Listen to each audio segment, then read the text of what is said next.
एक और बड़े बैंक घोटाले का इंकशाफ हुआ है। एसबीआई मुंबई की कोलाबा ब्रांच के डीजीएम ने गुजरात की कंपनी एबीजी शिपयार्ड और उसके डायरेक्टर्स पर 22,842 करोड़ रुपए के घोटाले का इल्जाम लगाया। डीजीएम की शिकायत के बाद सीबीआई ने मामले में एफआईआर दर्ज कर मामले की जांच शुरू कर दी।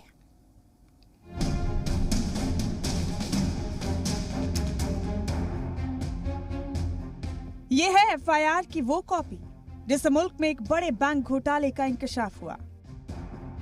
इसे मुल्क का सबसे बड़ा बैंक घोटाला कहा जा रहा है, जिसमें 22,842 करोड़ रुपए की धोखाधड़ी का इल्जाम है। देखिए, इस एफआईआर में एबीजी शिपयार्ड नाम की कंपनी का जिक्र है। इसके साथ ही कंपनी के कई डायरेक्टर्स का नाम भी इस एफआईआर में है। आगे बढ़ने से पहले इन नामों पर नजर डालिए। इनमें कंपनी के chairman and managing director Rishi Kamlesh Agarwal, guarantor Santanam Muthaswamy, executive director Ashwini Kumar, director Sushil Kumar Agarwal, director Ravi Vimal Nevatia और messrs ABG International Private Limited शामिल हैं। अब पूरा मामला समझिए।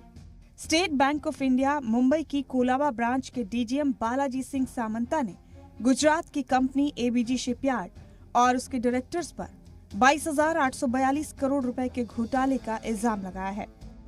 डीजीएम सामंता ने 25 अगस्त 2020 को सीबीआई में शिकायत दर्ज कराई थी। उनकी शिकायत के बाद सीबीआई ने सूरत की कंपनी एबीजी शिपयार्ड लिमिटेड और उसके डायरेक्टर्स के खिलाफ एफआईआर दर्ज कर ली है। सीबीआई ने एबीजी शिपयार्ड कंपनी के अफसरान के अलावा कुछ नामालूम सरकारी लोगों के खिलाफ मुजरिमाना धोखा और बाज़ाब्ता तौर पर चीजों के गलत इस्तेमाल का केस दर्ज किया है। सीबीआई के एफआईआर के मुताबिक एबीजी शिपयार्ड लिमिटेड ने ज़ाब्ते कवानीन को ताक पर रखकर बैंकों के ग्रुप्स को चूना लगाया, जिसमें आईसीआईसीआई बैंक भी शामिल है। इससे बैंकों को 22,842 करोड़ रुपए का नुकसान हुआ।